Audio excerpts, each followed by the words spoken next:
सुंदरपुर गांव के सूरज की कहानी कुछ ऐसी थी कि एक ही छत के नीचे दो बेटे रहते थे। एक विरजू, जिसके लिए वो घर स्वर्ग था, और दूसरा सूरज, जिसके लिए वही घर जीते जी नरक बन चुका था।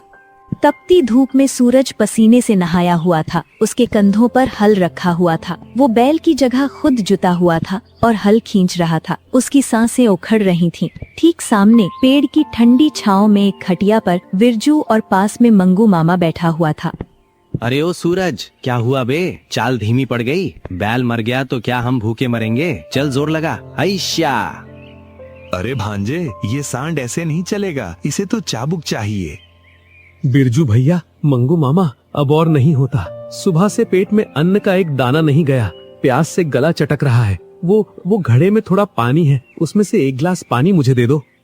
पानी? अरे ओ नौकर, ये पानी मेरे लिए है। माँ ने इसमें केसर और बादाम घोला है। तेरे जैसे गंदे कामगार को ये पानी पिलाकर मैं लोटा अशुद्ध करूँ क्या?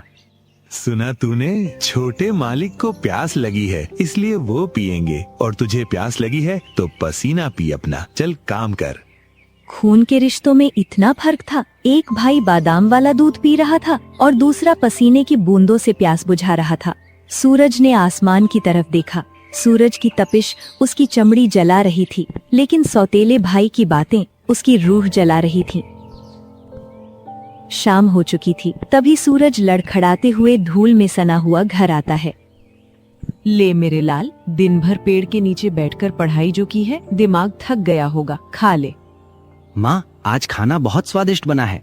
माँ, वो देखो, आ गया आपका मुफ्तखोर। आ गया? बड़ा जल्दी काम खत्म हो गया, या हल बीच में छोड़कर भाग आया? माँ, पूरा खेत जोत दिया, अब तो खड़े होने की भी ताकत नहीं है। बहुत भूख लगी है, कुछ खाने को दे दो। हाँ ठीक है, ले खा ले। और सुन, दाल खत्म हो गई है, नमक और पानी के साथ खा लेना। सूरज उस जली रोटी को देखता है। उसकी आंखों में आंसू थे। वो देखता है कि विरजू खीर खा रहा था और वो रोटी। माँ, मैं भी तो आपके बेटे जैसा हूँ। पिताजी कहते हैं आप मुझे सगे बेटे जैसा प्यार दोगी। जुबान लड़ाता है। सगा सगा होता है और सौतेला सौतेला। मेरा बेटा राज करने के लिए पैदा हुआ है और तू मजदूरी करने के लिए। अपनी औकात में रहे। एक पिता घर की नींव होता है, लेकिन जब नींव ही हिल जाए तो दीवारें गिरने में वक्त नहीं लगता। रामदीन, जो सूरज के पिता थे, उनका दुर्घटना में एक पैर चला गया था। वो ना तो चल सकते थे और ना ही कुछ बोल पाते थे। पिताजी, आपने तो कहा था कि माँ मुझे अपने बेटे जैसा रखेंगी। दिन भर खेत में आप सभी को पालने के लिए मेहनत करता हूँ, लेकिन हमें तो फिर भी यहाँ सही से 2 वक्त का खाना भी नसीब नहीं हो रहा है। वो हमें अपना बेटा समझती ही नहीं है। रुक्मिणी को डर था तो कभी न कभी हिस्सा मांग लेगा। अब उसे रास्ते से हटाने की आखिरी चाल चली गई। मंगू, तेरे जीजा जी की हालत देखकर लगता है कि वो अब ज्यादा दिन तक नहीं रहने वाले। अगर उनके जाने के बाद इस सूरज ने अपना हिस्सा मांग लिया तो हमें गांव के रीति रिवाज के हिसाब से उसे देना ही होगा। अगर हमने ऐसा नहीं किया तो सारा गांव हमें दोष देगा। जीजी, ये लौंडा बहुत ढीठ है, इतनी बेइज्जती खाकर भी घर नहीं छोड़ रहा।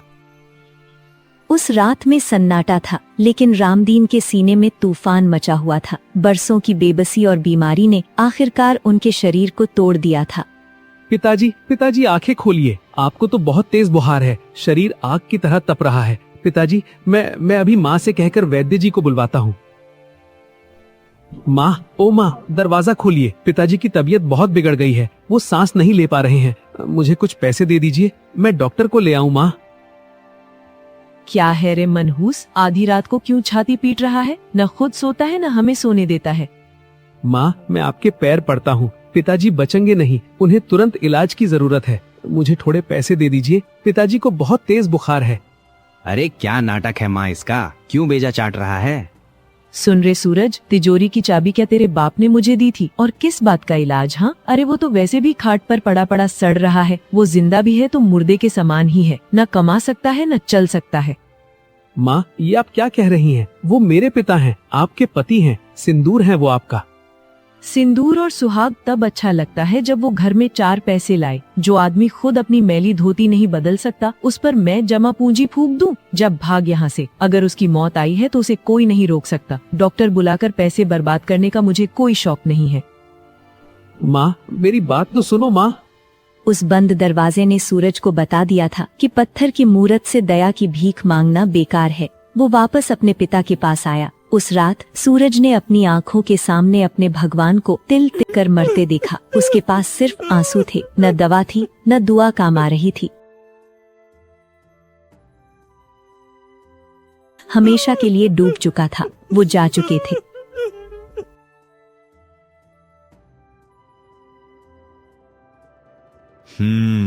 तो जीजी क्रियाकर्म सब निपट गया, गांव वालों को खाना भी खिला दिया, अब घर का कुछ शुद्धिकरण करना पड़ेगा। सही कह रहे हो मामा, वैसे भी घर में राशन कम पड़ रहा है और खाने वाले मुंह ज्यादा हैं।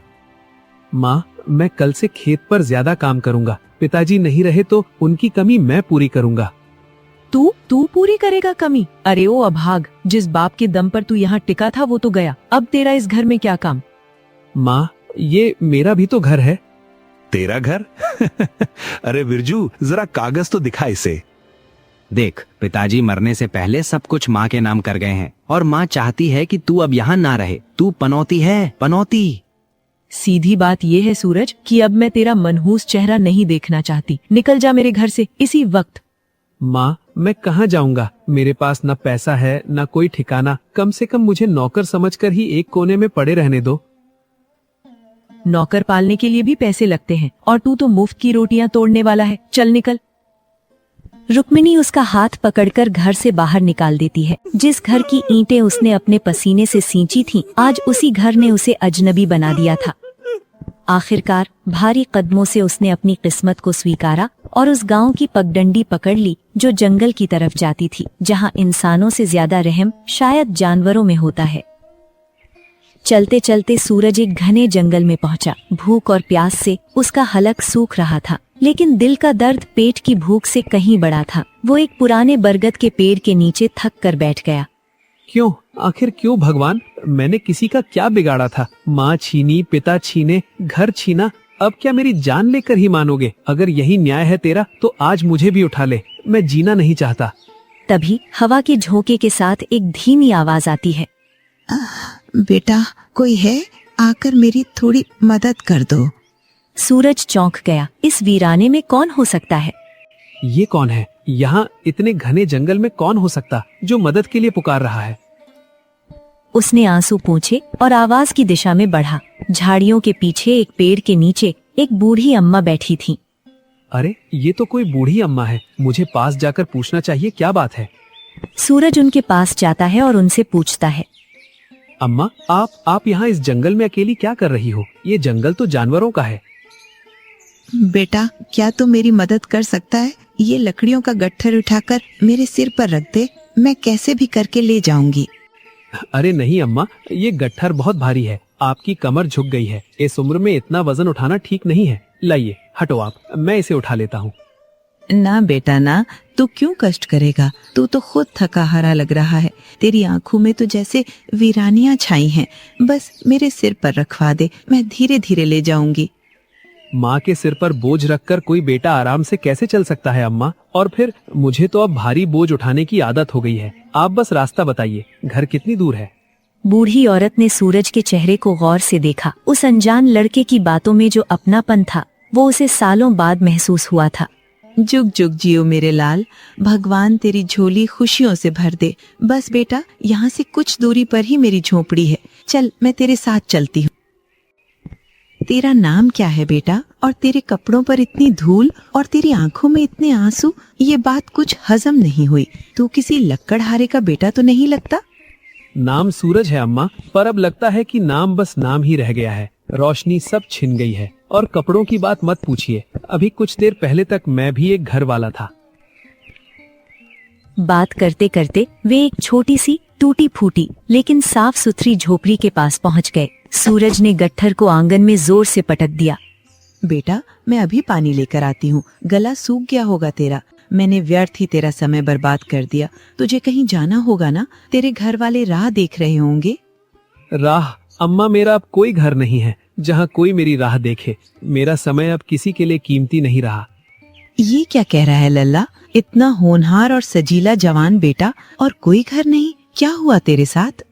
क्या बताऊं अम्मा, बचपन में मेरी सगी माँ मुझे और पिता को छोड़कर चली गई। पिताजी थे तो सब अपना था, उनके जाते ही सब पराया हो गया। जिस घर को मैंने अपने खून पसीने से सींचा, उसी घर से सौतेली माँ ने मुझे निकाल दिया। कहा कि मैं पनौती हूँ, मेरे ही पिता की छत के नीचे मेरे लिए कोई जगह नहीं बची। मैंने बहुत मिन्नतें की अम्मा कि मुझे नौकर बनाकर रख लो, बस एक कोने में पड़ा रहूंगा, पर उन्होंने मुझे धक्के मारकर निकाल दिया। अब न सिर पर छत है, न पेट में दाना, और न ही जीने की कोई वजह। सूरज का दर्द सुनकर अम्मा का कलेजा कांप गया।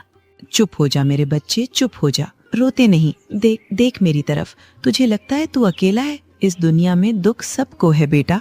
सूरज, तू कह रहा था ना कि तेरा कोई घर नहीं है। देख, ये टूटी फूटी झोंपड़ी ही सही, पर आज से ये तेरा घर है। अम्मा, आप मुझे आसरा दोगी? मैं एक अजनबी हूँ और मेरे पास आपको देने के लिए कुछ भी नहीं है। मैं तो खुद एक बोझ हूँ। कैसी बात करता है पगले, तू बोझ नहीं, मेरे बुढ़ापे की लाठी है। बोल, क्या तू इस बेबस बुढ़िया का बेटा बनेगा? क्या मुझे माँ कहकर पुकारेगा? सूरज ने अम्मा की आंखों में देखा। वहाँ वही ममता थी, वही तड़प थी, जिसके लिए वो अपनी सौतेली माँ के सामने गिड़गिड़ा रहा था। जो प्यार उसे अपने घर में नहीं मिला, वो आज इस पराई झोपड़ी में मिल रहा था। अम्मा, मुझे लगा था मेरा सब कुछ लुट गया, लेकिन भगवान ने मुझसे पत्थर की मूरत वाली माँ छीनकर आज साक्षात देवी जैसी माँ दे दी। मैं आपका बेटा बनकर रहूंगा अम्मा, मैं आपकी हर सेवा करूंगा। अब जीने के लिए सूरज को उसका नया आसमान मिल चुका था, लेकिन कहानी अभी खत्म नहीं हुई थी।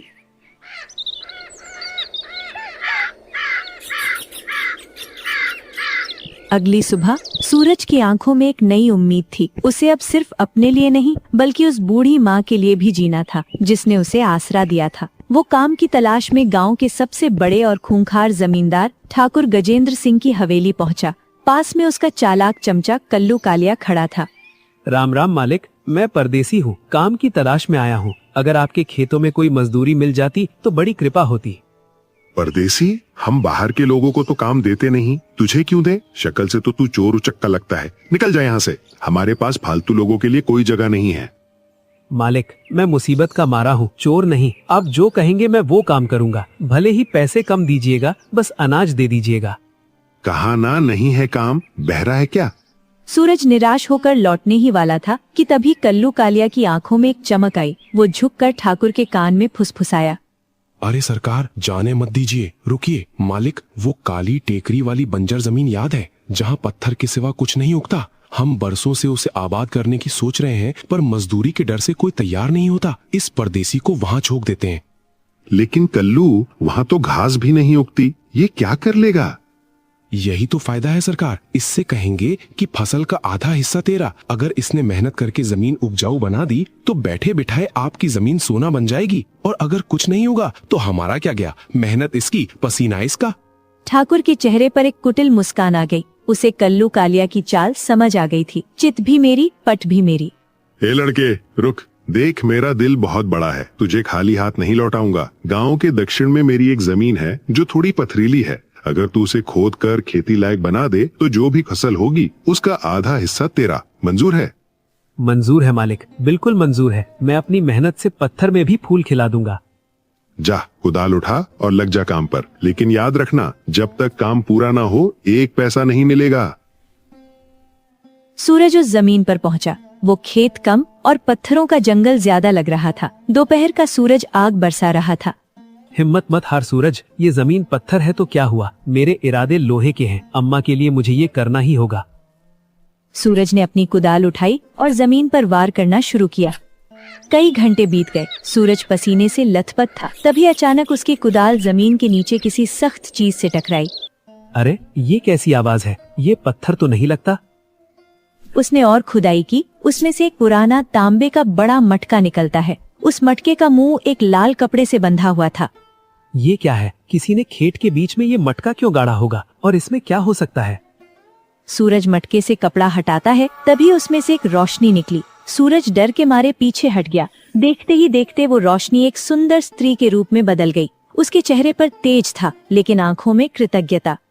आप कौन है? और इस मटके में? डरो मत पुत्र, मैं वन देवी हूँ। वर्षों पहले एक दुष्ट तांत्रिक ने मेरी शक्तियों को छल से इस मटके में कैद कर दिया था और इस बंजर जमीन में गाड़ दिया था, और आज तुमने मुझे मुक्त कर दिया। सूरज को अपनी आंखों पर विश्वास नहीं हो रहा था। उसने तो बस पेट भरने के लिए खुदाई की थी। उसे क्या पता था कि वो किसी देवी को मुक्त कर रहा है। पुत्र, मैं तुम्हारी स्थिति जानती हूँ। तुमने अपनों का तिरस्कार सहा है और गरीबी देखी है, लेकिन जिसने देवी को मुक्त किया हो वो अब दरिद्र नहीं रह सकता। मांगो, क्या मांगते हो? हे देवी, मुझे अपने लिए कुछ नहीं चाहिए। बस मेरी एक बूढ़ी अम्मा है जिसने मुझे तब सहारा दिया जब अपनों ने ठुकरा दिया था। उनके बुढ़ापे में कोई कष्ट ना हो, बस इतना कर दीजिए। तुम्हारी ये निस्वार्थ भावना ही तुम्हारी असली दौलत है। जाओ पुत्र, ये मटका जिसने मुझे कैद रखा था आज से तुम्हारी किस्मत की चाबी बनेगा। ये अब साधारण मटका नहीं रहा, ये अब रत्नों और स्वर्ण मुद्राओं से भरा है। इसका धन कभी खत्म नहीं होगा। जाओ, अपनी माँ के पास जाओ और एक नया जीवन शुरू करो।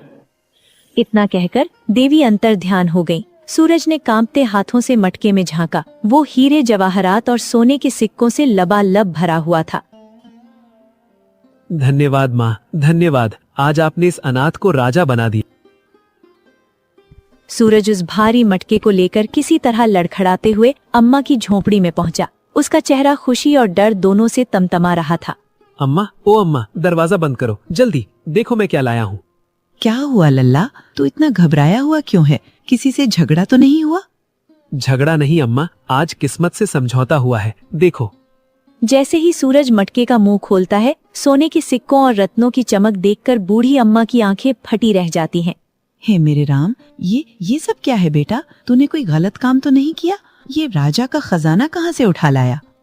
नहीं माँ, ये चोरी का नहीं है। ये मेरे पसीने और उस वन देवी का आशीर्वाद है। उन्होंने मुझे दिया है। उन्होंने कहा है कि अब हमारे दुख के दिन खत्म हुए हैं। उस रात दोनों सो नहीं पाए।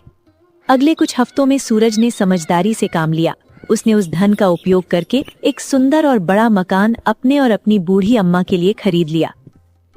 लेकिन अमीरी छिपती नहीं है। उधर सूरज की किस्मत चमक चुकी थी और इधर ठाकुर गजेंद्र सिंह अपनी हवेली में आराम से बैठा हुआ था। उन्हें भनक भी नहीं थी कि जिस जमीन को उसने बेकार समझकर दिया था, उसने सोना उगल दिया है। तभी कल्लू कालिया बदहवास सा दौड़ता हुआ अंदर आता है। गजब हो गया सरकार, अनर्थ हो गया। लुट गए हम तो, एकदम लुट गए। अरे क्या हुआ? क्यों सुबह सुबह मातम मना रहा है? कहीं ओले पड़ गए क्या फसल पर? ओले नहीं सरकार, उस परदेसी सूरज के घर सोना बरसा है, सोना। क्या बकता है? साफ साफ बोल। सरकार, वो काली टेकरी वाली बंजर जमीन जिसे हमने सूरज को दिया था, खोते समय उसे वहाँ एक सोने से भरा मटका मिला है। सुना है उसमें इतना हीरा, जवाहरात और सोना है कि वो अब हमसे भी बड़ा सेठ बन गया है। उसने बाजार में नई हवेली भी खरीद ली है। क्या? खजाना? मेरी जमीन में खजाना गड़ा था और मुझे पता नहीं चला? और तू, तेरे कहने पर मैंने उसे वो जमीन दी थी। अब बोल, मेरा जो नुकसान हुआ उसकी भरपाई का तेरा बाप करेगा? माफ कर दीजिए सरकार, मुझे क्या पता था कि पत्थरों के नीचे लक्ष्मी बैठी है। पर सरकार, अभी भी बाजी हाथ से नहीं गई है। क्या मतलब? वो मटका तो ले गया, अब क्या खाकबाजी बची है? सरकार जरा सोचिए, हमारा सौदा क्या हुआ था? आपने कहा था जो फसल उगेगी उसका आधा हिस्सा तेरा। सौदा फसल का था, खजाने का नहीं। जमीन के कागज आज भी आपके नाम है और जमीन के पेट में जो भी निकलता है वो जमीन मालिक का होता है, मजदूर का नहीं। वाह कल्लू, मान गए तेरी लोमड़ी जैसी बुद्धि को। सही कह रहा है तू। खेत में गेहूं उगे तो किसान का, लेकिन अगर सोना निकले तो वो जमीन मालिक का। बिल्कुल सरकार, वो परदेसी लड़का है, उसे कानून का क्या पता। हम सीधा राजा साहब के पास जाएंगे। तो आज ही राजा के दरबार में पेशी होगी। उस सूरज के बच्चे को मैं बताता हूँ कि शेर के मुंह से निवाला छीनने का अंजाम क्या होता है। चलो। लालच में अंधे होकर ठाकुर और उसका चमचा कल्लू सूरज को लेकर राजा के दरबार में पहुंच गए। दुहाई हो महाराज, मेरे साथ घोर अन्याय हुआ है। ये सूरज मेरा मजदूर था। जिस जमीन से ये खजाना निकला वो जमीन मेरी है, पुश्तैनी है। तो जमीन के नीचे का गड़ा धन भी मेरा हुआ ना। इस लड़के ने मेरे साथ छल किया है। सूरज, क्या ये सच है कि जमीन ठाकुर की थी? जी महाराज, जमीन इन्हीं की थी, लेकिन शर्त ये थी कि फसल का आधा हिस्सा मुझे मिलेगा। और महाराज, वो खजाना मुझे सीधे गड़ा हुआ नहीं मिला। मैंने वहाँ फसल उगाने के लिए खुदाई की थी, लेकिन तभी मुझे एक मटका मिला। जब मैंने उसे खोला तो उसमें से देवी निकली। मुझे ये धन उन्होंने मेरे परिश्रम और मेरी माँ की सेवा के लिए वरदान में दिया है। अगर मैं खुदाई ना करता तो ये धन अनंत काल तक मिट्टी में ही रहता। ठाकुर, क्या तुम्हें पता था कि वहाँ कोई रहस्यमयी जादुई मटका है? नहीं महाराज, मुझे पता होता तो मैं इसे खोदने क्यों देता। यही न्याय है। अगर तुम खोदते तो शायद तुम्हें केवल पत्थर मिलते। देवी ने पात्र देखकर धन दिया है, भूस्वामी देखकर नहीं। जमीन तुम्हारी हो सकती है, लेकिन भाग्य उसका होता है जो कर्म करता है। ये खजाना सूरज का है, और चूंकि ये दैवीय वरदान है, इसे छीनना राज्य पर विपत्ति ला सकता है। राजा के फैसले ने सूरज की जीत पक्की कर दी। सूरज अब आधिकारिक रूप से उस संपत्ति का मालिक। कुछ दिन बीते। एक शाम वो अपने कक्ष में आया तो देखा कि बूढ़ी अम्मा बैठी रो रही थीं। अम्मा, आप रो रही हैं, क्या हुआ? क्या किसी नौकर ने कुछ कहा या मेरी कोई बात बुरी लगी? बताइए ना। तकलीफ तू दूर नहीं कर सकता बेटा, क्योंकि ये तकलीफ मैंने ही तुझे दी है। मैं समझा नहीं अम्मा। सूरज, तूने कभी पूछा नहीं कि मैं उस जंगल में अकेली क्यों थी? मेरा असली नाम क्या है? मेरे लिए आप बस मेरी माँ हैं, नाम से क्या फर्क पड़ता है? फर्क पड़ता है बेटा, बहुत फर्क पड़ता है। मैं कोई अनजान औरत नहीं हूँ। मैं ही तेरी वो बदनसीब माँ सावित्री हूँ जो तुझे बचपन में छोड़कर चली गई थी। क्या आप मेरी असली माँ है? हालात ने मुझे मार ही दिया था बेटा। जब तू छोटा था तो तेरे पिता की बीमारी और गरीबी ने हमें तोड़ दिया था। मैं काम की तलाश में शहर गई थी, लेकिन पीछे से लोगों ने खबर उड़ा दी कि मैं भाग गई। जब मैं 1 महीने बाद लौटी तो तेरे पिता दूसरी शादी कर चुके थे। ये दुख मैं सह नहीं पाई और वहां से यहाँ चली आई। नहीं माँ, मेरी सौतेली माँ ने मुझे घर से निकाला तो भगवान ने मुझे उसी रास्ते पर भेजा जहाँ आप थी। देखो, खून ने खून को कैसे पहचान लिया। हम अनजाने में ही सही मिल तो गए। बरसों की जुदाई आज आंसुओं में बह गई। हवेली में खुशियां तो थीं, लेकिन अभी नियति का एक और खेल बाकी था। हटो यहाँ से, ये सेठ सूरज बाबू का घर है, कोई धर्मशाला नहीं। भागो यहाँ से, भिखारी कहीं के। ये शोर कैसा है? माँ, आप रुकिए, मैं देखता हूँ। सूरज बाहर आया। उसने देखा कि गेट पर 2 फटे हाल मैल कुचेल भिखारी खड़े हैं, एक औरत और एक जवान लड़का। सूरज ने उन्हें देखते ही पहचान लिया। रुक्मिणी काकी, बिरजू। दोनों चौंक कर देखते हैं। सूरज को रेशमी कपड़ों और सोने के गहनों में देखकर उनकी आंखें फटी रह जाती हैं। सूरज, तू यहाँ का मालिक है? हाँ काकी, ये वही पनौती सूरज है जिसे तुमने धक्के मारकर निकाला था। लेकिन तुम्हारी ये हालत कैसे हुई? और मंगू मामा कहाँ है? वो तो कहते थे ये सब उनका है। भैया मुझे माफ कर दो। वो मंगू मामा सगा नहीं, सांप था। उसने पिताजी की वसीयत में हेरा फेरी करके सारी जमीन जायदाद अपने नाम करवा ली और फिर हमें लात मारकर घर से निकाल दिया, ठीक वैसे ही जैसे हमने तुम्हें निकाला था। ये मेरे कर्मों की सजा है सूरज। मैंने तेरे साथ जो किया, भगवान ने वही मेरे साथ किया। मेरा सगा बेटा आज भिखारी है और सौतेला बेटा राजा है। मुझे माफ कर दे या धक्के मारकर निकाल दे, अब यही मेरी किस्मत है। सूरज के पास अब बदला लेने का पूरा मौका था। वो उन्हें धक्के मरवा सकता था, लेकिन उसने अपनी माँ की तरफ देखा जो अब दरवाजे पर खड़ी थी। काकी, मैं रुक्मिणी का बेटा नहीं, सावित्री का बेटा हूँ और मेरी माँ ने मुझे किसी को भूखा रखना नहीं सिखाया। सूरज, तू मुझे माफ कर रहा है? माफ तो ऊपर वाला करता है काकी, मैं तो बस अपना धर्म निभा रहा हूँ। आप इस घर में रह सकती हैं, लेकिन मालकिन नहीं।